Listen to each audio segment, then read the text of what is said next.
What will history tell us? That the daughter of a murdered empress ascended the throne up a mountain of corpses, carried by an assassin named Corvo? No. They'll say that little Emily Caldwin I came to power in an age of terror and corruption, and that she did her best in a world that is not kind to little girls or empresses.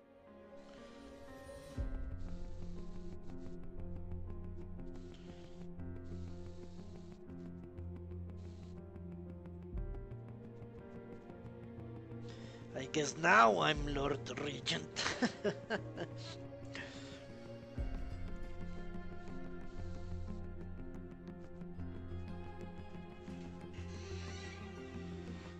whether the stories told mention you by name or not, she will remember you were there, Corvo.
Susan Sarandon, really? Okay. Carrie Fisher?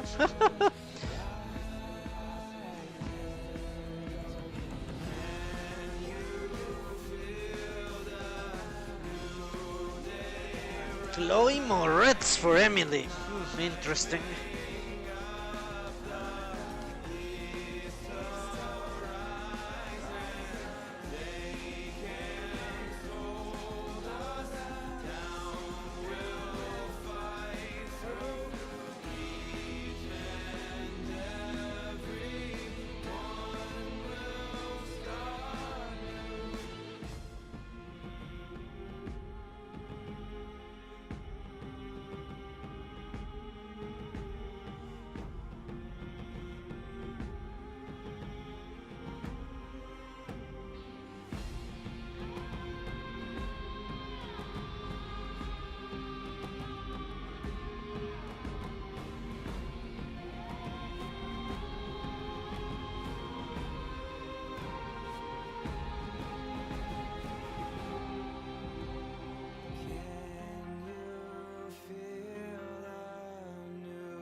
Okay, so let's talk out this game. Could I have beaten it in an Iron Man playthrough? I think yes is the answer.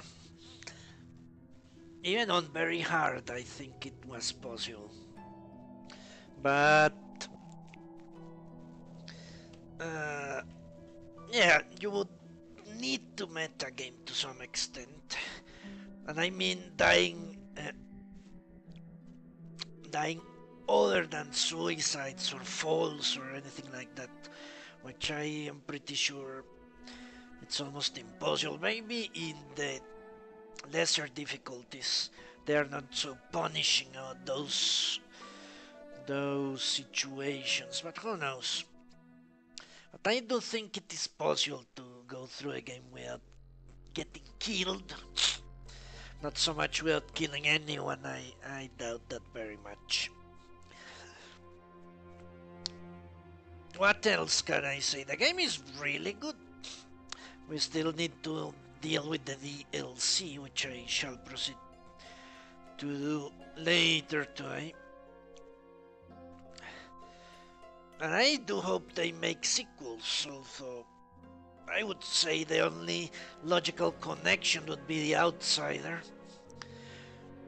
Which brings me to another point. The story is decent, but not great. Because they certainly introduce a bunch of characters that have no real resolution to their stories. For example, Granny Rags. What the fuck was she doing? What was the ritual she was performing all over the city? Pendleton, I left him alive. Well, Emily said he was going to die anyway, but who knows? They didn't resolve that either. What happened to the overseers? Did they still get control of the society as much as they had before? That's something you don't see. What happened to the captain of the guard that was a decent fellow? Did he assume power? Who gives a shit? Says the developers. What was the outsider trying to accomplish? I think that's the biggest question left unanswered in this game. What was the outsider trying to accomplish? Because he obviously was backing Dodd, which I also left alive, and which I guess the DLC might answer a few questions about him. Dodd was backed by the outsider, obviously. So were we.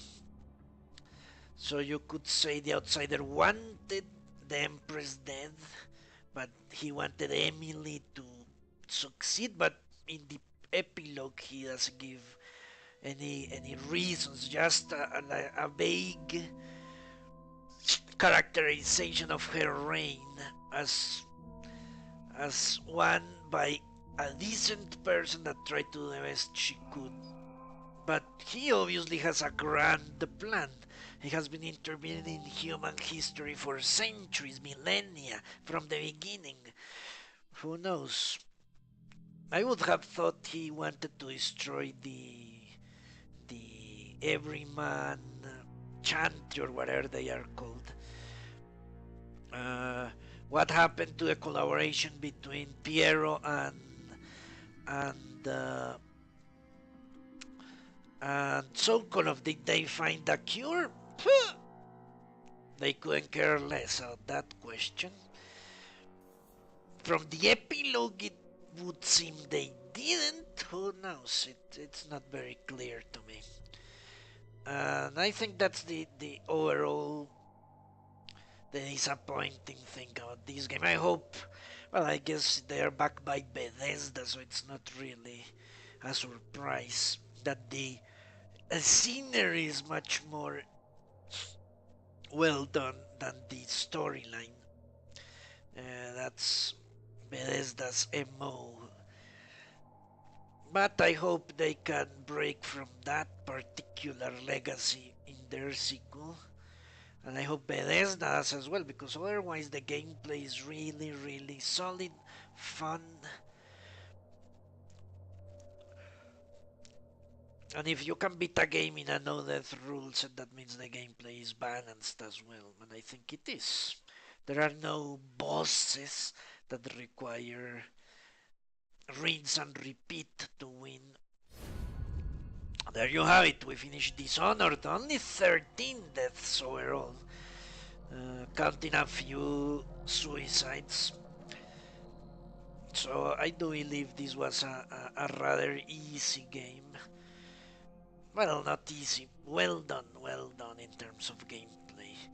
We shall see how the DLC, uh, how we do with the DLC, which I won't continue in an Iron Man rule set. I could, but I won't.